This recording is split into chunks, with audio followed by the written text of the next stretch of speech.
કેમ છો મિત્રો? અત્યારે યુરોપનો એક નવો જ દેશ ડેનમાર્ક દુનિયાના હેપીએસ્ટ કન્ટ્રીમાં બીજો નંબર ધરાવતો દેશ ડેનમાર્ક. અહીંના લોકો હેપી છે, આનંદમય છે, સુખી છે. પ્રથમ નંબર ફિનલેન્ડનો આવે છે, બીજો નંબર ડેનમાર્કનો આવે છે. અત્યારે હાલ અમે ડેનમાર્કના કેપિટલ કોપેનહેગનમાં છીએ. કેમ છો મિત્રો? રાઉન્ડ ટાવર કોપેનહેગનમાં અમે જઈ રહ્યા છીએ. એક એડલ્ટની ટિકિટ છે 40 DKK. અહીંનું નાણું DKK છે, જે ભારતના અહીંના DKK બરાબર 1 DKK બરાબર ભારતના 11 રૂપિયા જેવું થાય છે. તો અહીંયા 40 DKK છે, એટલે કે હા, જેમાં હવે હું તમને આગળથી વ્યૂ બતાવું.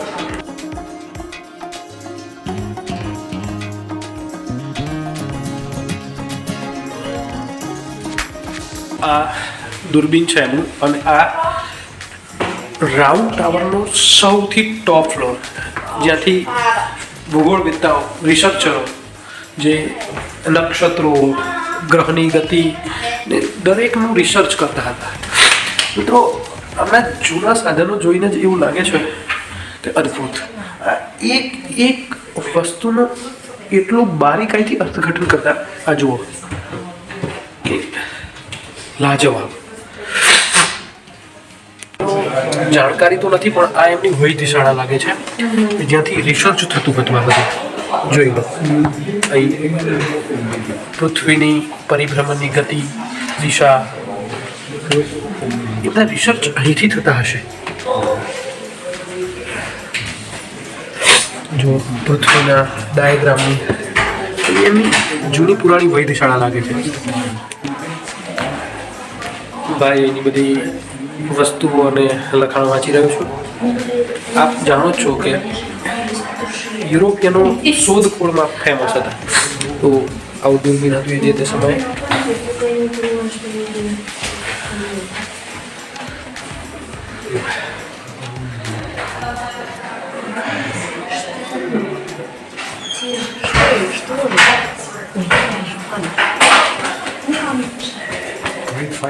પ્લેનેટ સિસ્ટમ જોઈ લો.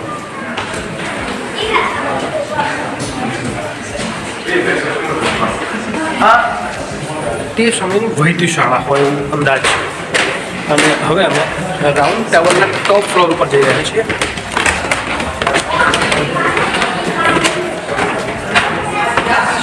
અદ્ભુત રિસર્ચ, અદ્ભુત.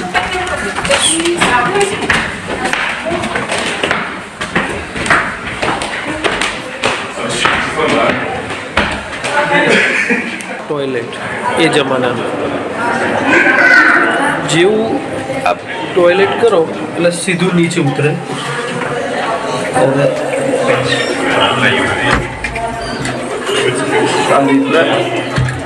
અને અજવાળા માટે આવો એ પ્રયત્ન કરતા હતા એ સમયે. ખૂબ જ નાનું.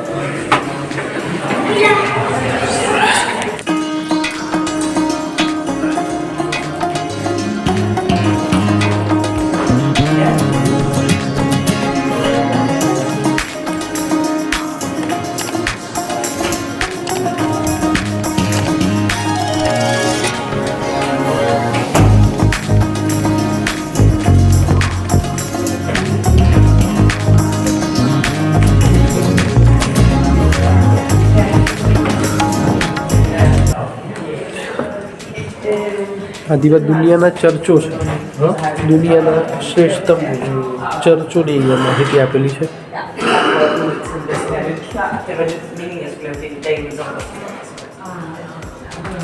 અહીંયા મિત્રો રાઉન્ડ ટાવર આવું દેખાય છે, અદ્ભુત છે.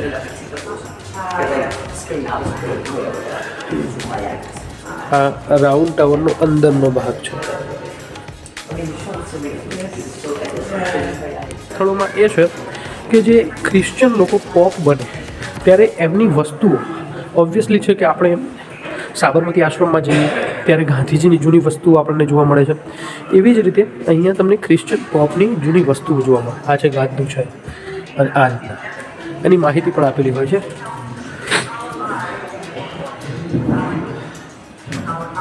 તો આપ જ્યારે પણ ડેનમાર્કમાં આવો, કોપેનહેગનમાં આવો, ત્યારે મિત્રો રાઉન્ડ ટાવરની અવશ્ય મુલાકાત લેજો.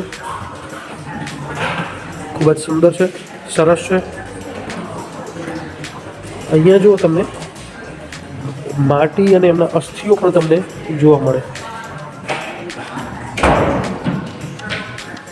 સમયની જૂની પુરાણી વસ્તુઓ.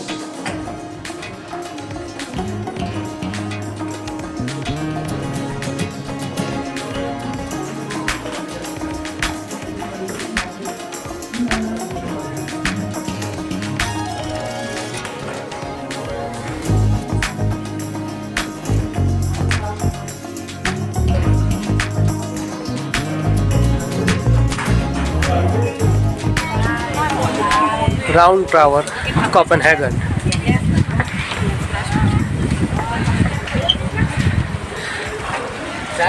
તમને મિત્રો અહીંથી સમગ્ર કોપનહેગનનો વ્યૂ બતાવું.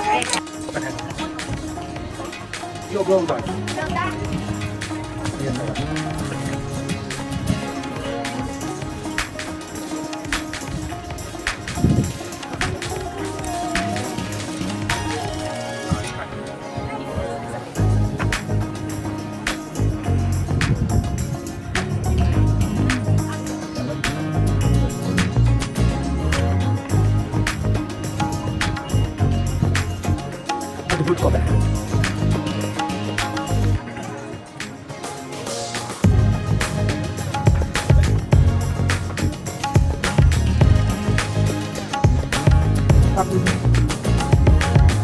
શાંતિ પ્રિય છો આપ તો અવશ્ય આવો.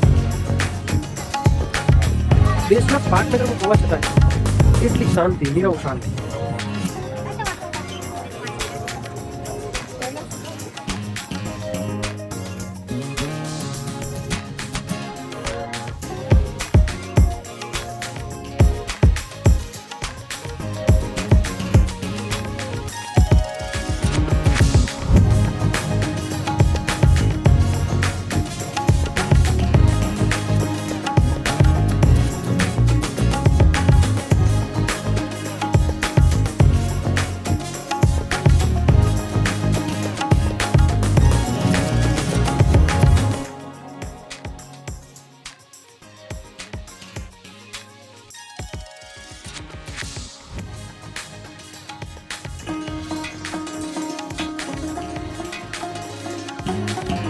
સ્થળોમાં એ છે કે જે ક્રિશ્ચિયન લોકો પોપ બને ત્યારે એમની વસ્તુઓ ઓબ્વિયસલી છે કે આપણે સાબરમતી આશ્રમમાં જઈએ ત્યારે ગાંધીજીની જૂની વસ્તુઓ આપણને જોવા મળે છે.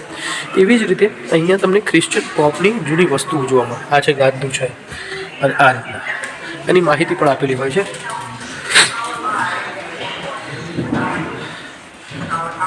તો આપ જ્યારે પણ ડેનમાર્કમાં આવો, કોપેનહેગનમાં આવો, ત્યારે મિત્રો રાઉન્ડ ટાવરની અવશ્ય મુલાકાત લેજો.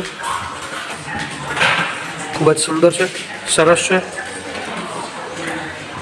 અહીંયા જો તમને માટી અને એમના અસ્થિઓ પણ તમને જોવા મળે.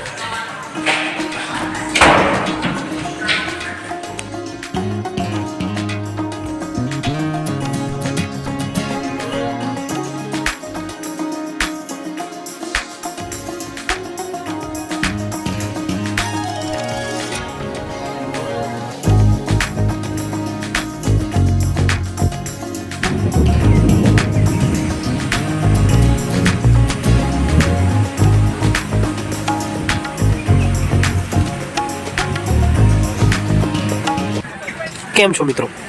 ફરીથી કોપનહેગનનું એક મહત્વનું સ્થળ, પબ્લિક એટ્રેક્શન, લિટલ મરમેડ, નાની મત્સ્યપરી. આ જે સ્ટેચ્યુ છે, આપણે દાદાઓ આપણને પરીઓની વાર્તા કહેતા, યાદ છે? તો એવી જ એક પરીઓની વાર્તાથી પ્રેરાઈને એક વાસ્તુકારે આ સ્ટેચ્યુ કોપનહેગનને 23 ઓગસ્ટ 1913ના રોજ ભેટ આપેલું હતું યાદગીરી. અને અહીંયા બિલકુલ દરિયાના કિનારે સરકારે મૂકવામાં આવ્યું અને આ ગ્રેનાઇટ અને બ્રોન્ઝમાંથી બનેલ છે. ખૂબ જ અદ્ભુત, ખૂબ જ નયનરમ્ય. આપ જોઈ શકો છો. આપ અહીંયા ડ્રાઈવની પણ મજા લઈ શકો છો. અને જ્યારે પણ આપ કોપનહેગન આવો ત્યારે આ સ્ટેચ્યુ અવશ્ય જુઓ. બહુ જ એટ્રેક્શનનું સ્થળ છે.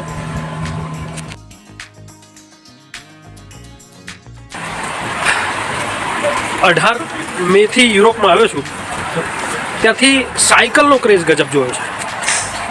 અહીંયા હું તો એવું માનું છું કે દરેક વ્યક્તિ જોડે સાયકલ તો હશે જ અને મોસ્ટલી સાયકલનો જ ઉપયોગ કરતા હશે.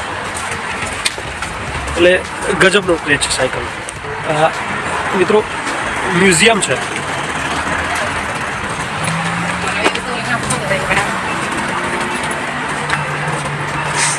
મોસ્ટલી યુરોપમાં ડ્રાઇવિંગ જમણી તરફ હોય છે.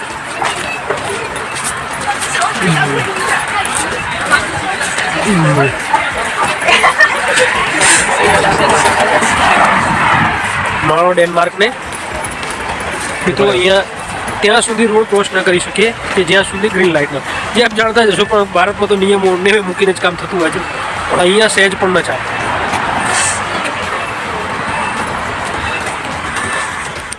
આ મિત્રો સ્કૂલ છે.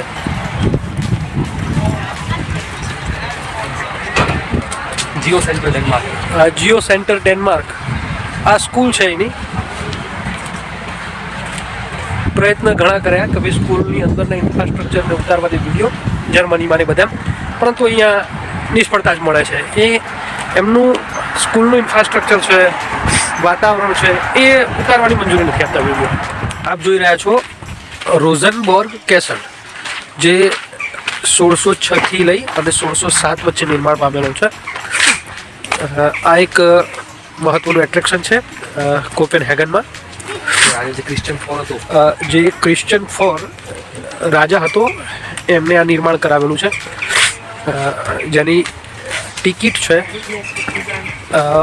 140 DKK, એટલે કે ડેનમાર્કના જે ક્રોન છે. ડીકે એને ક્રોન કહેવાય છે, ડેનમાર્કના રૂપિયાને ક્રોન કહેવાય.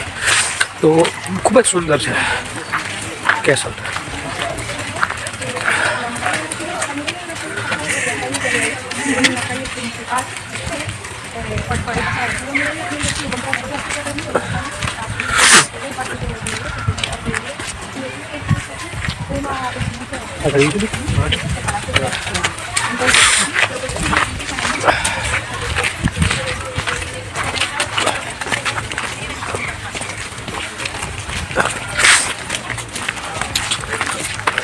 માને મને આવે એટલી મજબૂતી અને માને મને આવે એટલું સુંદરતા.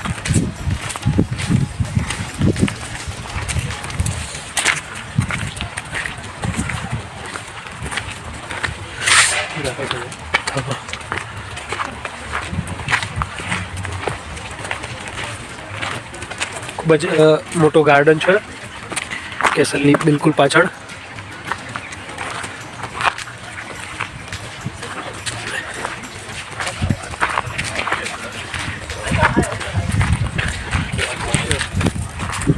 બિલકુલ સિટીની મધ્યમાં છે. અહીંથી તમને સિટીનો વ્યૂ પણ દેખાય છે.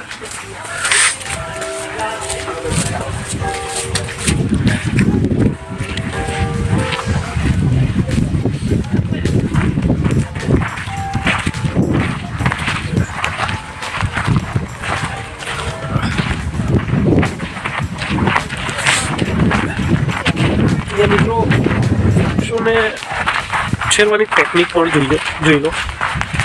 એવડા મોટા કુંડા છે કે તમને એમ નવાઈ લાગે. આ નદી છે, પાછળ બહુ મોટું ગાર્ડન છે અને આ છે રોઝનબોર્ગ કેસલ, એટલે કે કિલ્લો. સાચે જ ખૂબ જ અદ્ભુત જગ્યા છે.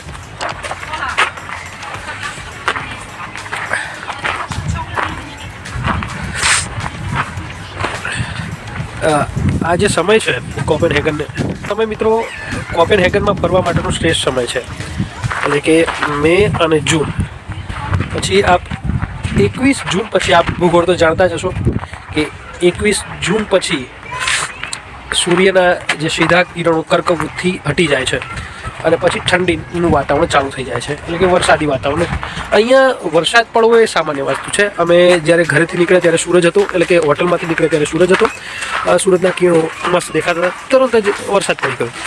બીજું કે તમારે જ્યારે તમે આવો ત્યારે મે, જૂન અને જુલાઈ મહિનો બધું પસંદ કરજો ડેનમાર્કમાં. અને ડેનમાર્કમાં તમને ઇન્ડિયન ફૂડ પણ ખાવાનું મળી જશે. બધી જગ્યાએ સારી એવી રેસ્ટોરન્ટો છે ઇન્ડિયનની. ઇન્ડિયા અને નેપાળીના લોકો સારા એવા વસે છે. એટલે કે તમે જ્યારે પણ આવો ત્યારે કોપેનહેગન અને એની આજુબાજુના સ્થળ જોવાનું ભૂલતા. તો આ આપણે પહેલાં રાઉન્ડ ટાવર જોયો, આ છે રોઝનબર્ગ કેસલ.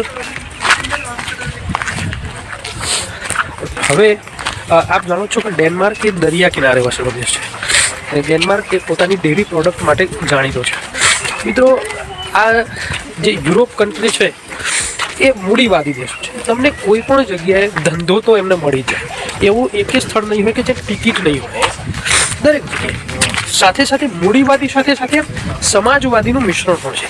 તમને એવું ક્યાંય નહીં લાગે કે ભાઈ આ લોકો જે પ્રાઇવેટીકરણ છે એ ધોતી રહ્યા છે. પ્રાઇવેટીકરણ ઉપર પણ સરકારનો હસ્તક્ષેપ તો ખરો જ, પણ મોસ્ટલી બધી જ વસ્તુઓ પ્રાઇવેટાઇઝ, પરંતુ અંતમાં સરકારનો હસ્તક્ષેપ તો 100%. કોપેનહેગન